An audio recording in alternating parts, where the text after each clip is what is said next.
헤이야 베퍼베 헤이야 베퍼베 헤이야 헤이야 헤이야 베퍼베. 이거 넣을 거예요? 방송에? 예. 이게 그 도르트문트 응원가거든요. 네. 예. 네, 안녕하세요. 독서축구 스카우팅 리포트 시간으로 돌아왔습니다. 저는 스포티비 축구 해설 황덕윤입니다.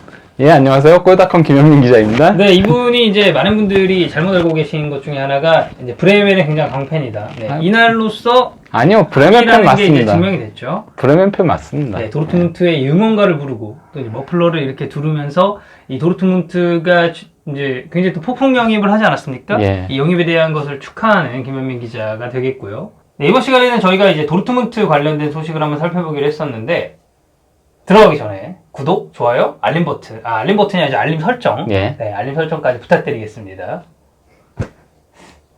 네, 어쨌든 자, 그럼 지금부터 본격적으로 스카우팅 리포트 한번 시작해 보도록 하겠습니다.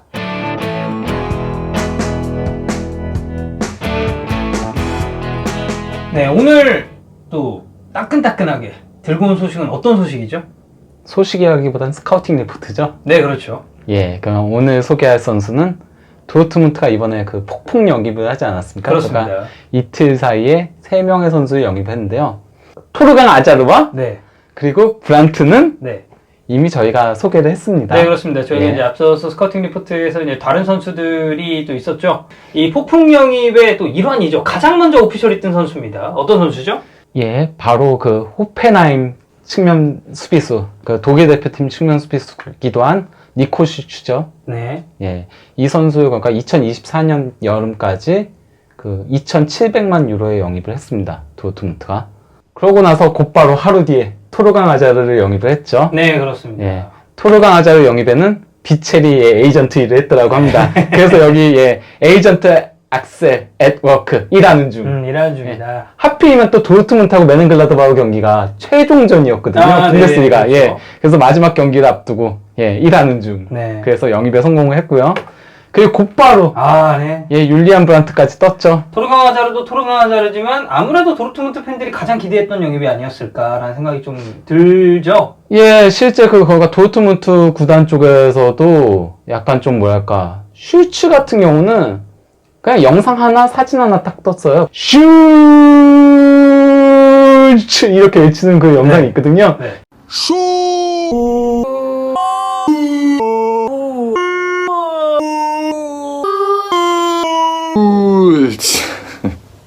예, 그거 하나 올리고 호날두 차용한 건가요? 그런가 봐요. 네. 예, 그러고 나서 이제 토르강 아자르 같은 경우는 조금 짐을 싸는 모습 그런 영상과 그리고 또 사진들이 조금 여러 개 왔는데 브란트는 영상도 2개에다가 예, 사진도 많고요. 심지어 그 영상에 초호크 단장이 직접 출연까지 했습니다. 네. 어쨌건 예, 그 브란트의 도르트문트 이적에는 여기 보시면 알겠지만 마르코 로이스의 역할이 상당히 컸다라고 하더라고요. 어떤 역할을 했을까요? 뭐. 로이스랑 대화를 상당히 많이 했다라고 해요. 네. 예, 둘이. 그러니까 이 이적을 가지고, 그러니까 뭐, 로이스가 너랑 나랑 뭐 같이 공존할 수 있다, 이런 것들을 얘기를 했겠죠. 왜냐면, 그러니까, 브란트 같은 경우는 그 도르트문트 이적에 대해서 조금 꺼려하는 부분이, 그러니까, 뛸 자리가 없는 거에 대한 그런 걱정을 했었다라고 보도들이 나왔었거든요. 네. 그래서 이제 초호크 단장이 직접 그러니까 브란트의 아버지인 위르겐 브란트를 만나기도 했다라고 하고 하는데, 로이스도 그런 거 관련해가지고 이제 얘기를 했겠죠. 예, 그러다 보니까 이제 도르트문트 구단 공식 트위터에는 이런 예, 사진까지 올라왔습니다. 슈츠 영입했을 땐 이거야. 네. 예. 그 다음에 아자르 영입했을 때는 네. 한방미소. 예, 미소가 딱 이때랑 좀 다르죠. 미소의 크기가. 네. 그리고 이제 브란트 영입할 때 아예 슬로건까지 만들었어요. 우리는 브란트를 가졌다. 그러니까 그 브란트 영입할 때 그 아틀레티코 마드리드, 유벤투스, 그리고 토트넘, 그리고 또 한 팀이 어디였더라? 아무튼 그렇게 실제 오퍼가 있었대요. 네, 그러니까 빅클럽들의 굉장히 많은 관심을 받았었던 예, 그리고 선수죠. 그러니까 실제 오퍼가 있었던 게 그 정도가 있었는데도 불구하고 브란트가 도르트문트를 선택하니까 우리가 브란트를 가졌다. 예, 슬로건까지 우리가 여행 만들었죠. 경쟁에서 결국 승자가 됐다. 이런 예. 얘기가 되겠죠. 그러면서 너무나도 좋아하는 모습. 네. 예. 공교롭게도 저희가 이 스카우팅 리포트에서 도르트문트 새 이적생 3명을 모두 다루게 됐는데 예. 먼저 슈츠 선수가 어떤 선수인지에 대해서 간략하게 소개 한번 부탁드리겠습니다. 예, 슈츠는 그 헤르타 베를린 유스 출신이거든요. 그래서 이제 헤르타 베를린에서 상당히 그 애지중지 키우던 선수였습니다. 그리고 거기서 이제 프로 데뷔까지도 다 했었는데요. 그 2013년에 데뷔를 했었거든요. 근데 이 선수가 93년생이에요. 저희가 네. 그 지난 방송에서 이제 92 세대가 그 황금 세대라고 네, 얘기했잖아요. 그렇죠. 교체를 필두로 한. 예, 근데 93 세대는 약간 끼인 세대긴 했었거든요. 그 이유가 그러니까 드락슬러가 원래 93 세대의 에이스가 됐어야 돼요. 근데 네. 드락슬러가 너무 빨리 떠버려가지고 네. 청소년 대표팀을 거치지 않았거든요. 그래서 이제 이 선수가 그 93 세대에서는 나름 에이스 역할을 했어요. 그리고 그 당시에는 윙으로 주로 뛰었습니다. 네, 이제 슐츠 선수가. 예. 슈츠가 그 지금은 측면 수비수라고 얘기를 하지만은 이때는 그 윙으로 거의 뛰었거든요. 딱 한 경기만 이제 측면 수비수로 나왔잖아요. 네, 오른쪽 윙포워드로 뛴 이력도 뭐 한 경기지만 예. 있고요. 거기다 이제 11경기에 출전해가지고 4골 5도움을 올릴 정도 그 준수한 활약상을 펼쳤었거든요. 네. 그런데 이제 이 선수 같은 경우는 딱 전형적인 측면 자원이었어요. 그러니까 측면에 파고들어서 크로스를 올리는, 그러니까 빠른 스피드로 측면에 파고들어서 크로스를 올리는 유형의 이제 측면 미드필더였는데, 이게 그러니까 갈수록 현대 축구에서는 도태되어 가고 있잖아요. 그 그렇죠. 전형적인 정통파 측면 윙어는. 클래식한 윙어가 예, 설 자리가 좀 많이 없어졌죠. 예, 그러다 보니까 이제 이 선수도 그 서서히 보직을 변경하기 시작을 했어요. 그러니까 측면 미드필더부터 시작해가지고 중앙 미드필더를 거쳐가지고 이제 측면 수비수까지 내려오게 됐는데, 네. 이 과정에서 그러니까 조금 정체성의 혼란 같은 것들을 느끼면서 좀 정체기를 보내기도 했었습니다. 그러다가 이제 2015년 여름에 보루시아 멘헨글라드바흐로 이적을 하게 됐죠. 네. 그러면서 이제 좀 변화를 가져오기 위해서 이적을 하게 됐는데요. 300만 유로에 이적을 했었거든요. 근데 공교롭게도 이적하고 나서 얼마 되지 않아가지고 그 10월, 그 시즌 초반이죠. 십자인대가 파열되는 끔찍한 부상을 당했습니다. 그래서 저 부상 이력이 있네요. 예. 그래서 무려 그 262일이나 결장을 했었거든요. 네, 경기 수로 따지면 32경기 그냥 시즌 전체를 날렸다고. 네, 그 예. 해당 시즌은 날렸고요. 네. 그 다음 시즌도 그가 복귀하긴 했지만은 이제 부상 여파 때문에 그 시즌 마지막 5경기에 이제 선발 출전해가지고 전경기 그 소화한 걸 제외하고는 사실상 그냥 뜨문뜨문 나왔어요. 네. 결국 이 선수가 이제 2017년 여름에 호펜하이무 이적료도 다소 깎인 200만 유로. 그러니까 메넨글라드바흐에는 300만 유로 이적을 했었다라고 했잖아요. 100만 유로가 깎인 거죠. 예. 깎인 이적료로 이제 호펜하임을 이적하기에 이르렀죠. 근데 이제 호펜하임 이적이 이 선수한테는 신의 한 수가 됐었습니다. 그러니까 이 선수가 아직 그가 측면 수비수 적응이 되지 않은 상태에서 측면 미드필더 자원이 내려오다 보니까 좀 힘든 시기들을 보냈었거든요. 그것 때문에 네. 그가 상당히 수비적으로 문제를 드러냈어요. 공격적인 부분은 좋아도.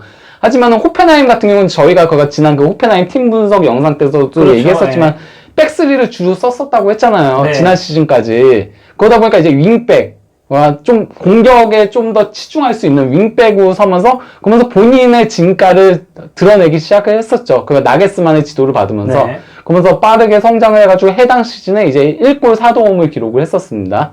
이번 시즌 역시도 이제 백스리 포메이션도 주로 뛰긴 했었거든요. 네. 예, 그러면서 이제 1골 5도움을 올리면서 뭐 계속 이제 발전하는 모습들을 보여주긴 했었는데요. 근데 이제 이번 시즌 조금 다른 점이 있다면은 이번 저희가 그 호펜하임 팀 분석 때도 얘기했었지만은 포백도 내가 시즌 막판에 많이 사용을 했었다라고 했잖아요. 다이아몬드 442 예. 말씀을 해주셨었죠. 다이아몬드 441을 쓰면서 이제 슈츠가 조금 여기서도 그 경쟁력을 보여준 겁니다. 네. 이게 그가 상당히 중요한 의미를 가지고 있는 게 3백에서는 아무래도 수비를 조금 덜 신경 써도 되잖아요. 그렇죠. 그러다 보니까 이 선수가 포백에서 사용 가능성이 있는지 없는지에 대한 좀 의구심이 있을 수밖에 없는데 네. 이제 그 포백에서도 경쟁력을 보여주고 그리고 또 심지어 호펜하임이 포백을 쓴 10경기에서 6승 3무 1패라는 호성적을 올렸습니다. 호펜하임이. 네.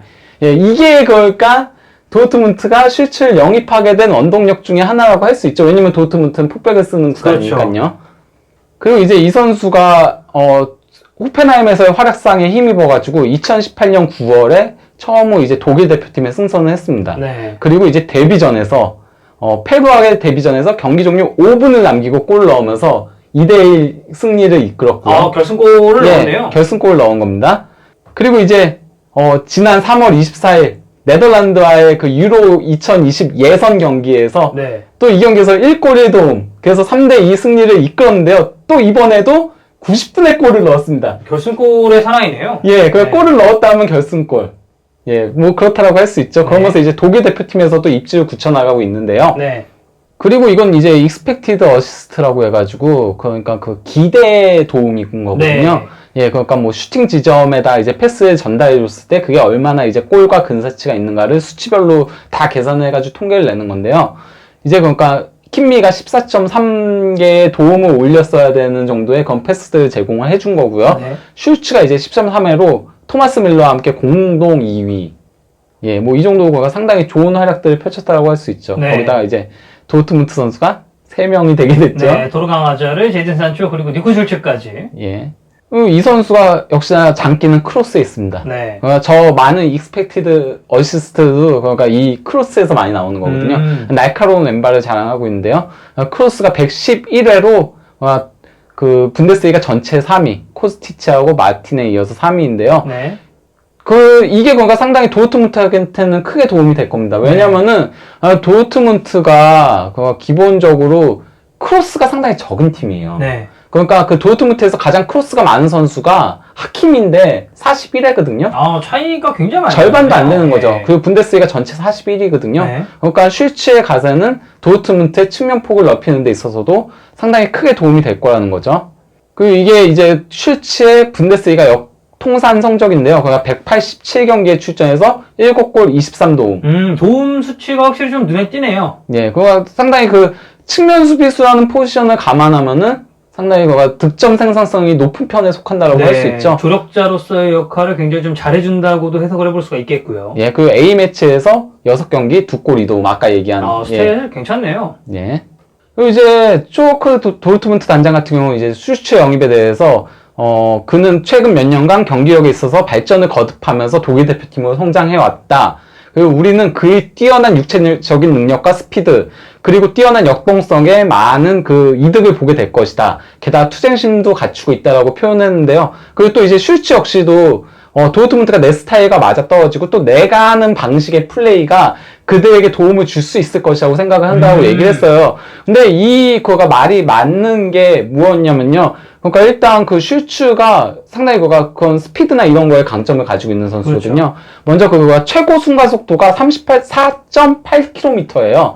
per hour예요. 근데 이게 그 분데스리가 이번 시즌 전체 9위인데요. 이거 이번 시즌에 기록한 건데 지난 시즌 같은 경우는 35.1km per hour로 분데스리가 전체 3위였습니다. 대단하네요. 예, 그럼 이번 시즌 약간 이제 0.3km가 조금 떨어져가지고, 예, 그런 거고요. 예, 그리고 또 이제 전력 질주 횟수도 809회로 분데스리가 전체 14위에 위치하고 있습니다. 굉장히 이런 뭔가 측면에서의 역동성을 더해줄 수 있는 스탯들이 상당히 좀 상위에 위치하고 있는 슐츠 선수라고 봐도 되겠습니다. 근데 이제 도르트문트 같은 경우는 지금 가장 열광하고 있는 건 브란트, 그 다음에 토르강 아자르, 네. 그 슐츠가 상대적으로 가장 주목도가 떨어지는 편에 속하긴 한데요. 네. 어떤 의미에서 도르트문트에서 가장 필요했던 영입은, 그리고 가장 필수적이었던 영입은 슐츠라고 할 수 있습니다. 왜냐면 도르트문트가 이제 오랜 기간 동안 슈메처하고 피슈책이 도르트문트의 양쪽 측면 수비를 책임을 졌었는데요. 이 두 선수가 한 2, 3년 전부터 하향세를 급격히 타기 시작했거든요. 조금씩 떨어지기 시작했군요. 예. 거기다가 이제 그 대체자도 조금 어정쩡했어요. 그러니까 일단 하키미 영입을 했었고, 하키미가 전반기 때 굉장히 좋은 활약을 펼쳤는데, 후반기 들어서 이제 수비가 못한다는 게 간파당하면서, 뽀록이 났죠, 솔직히 말하면. 그래서 이제 분데스리가 팀들이 도르트문트를 상대할 때마다 하키미의 집중 공략을 했었거든요. 예, 그러다 보니까 이제 슐츠가 어쨌건 왼쪽 측면이라도 안정감을 가져다 줄 수 있을 만한 영입이다. 물론 슐츠도 폭백에서 많이 검증된 선수는 아니에요. 아무래도 좀 공격적인 재능 때문에 3백에서 좀 더 특화된 더 많이 뛰었으니까요. 10경기밖에 지난 시즌에 소화하지 않은 부분들은 있지만은 그래도 만약에 잘만 적응이 된다면은 그럼 도르트문트한테는 매우 좋은 영입이 될 것으로 보입니다.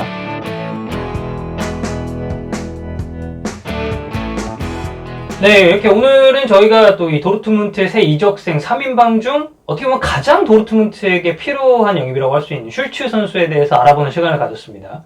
네, 오늘 스카우팅 리포트는 여기서 마치도록 하고요. 좋아요, 구독, 알림 설정 버튼까지 부탁드리겠습니다. 예, 아니군요. 네, 말씀하시죠. 아니요.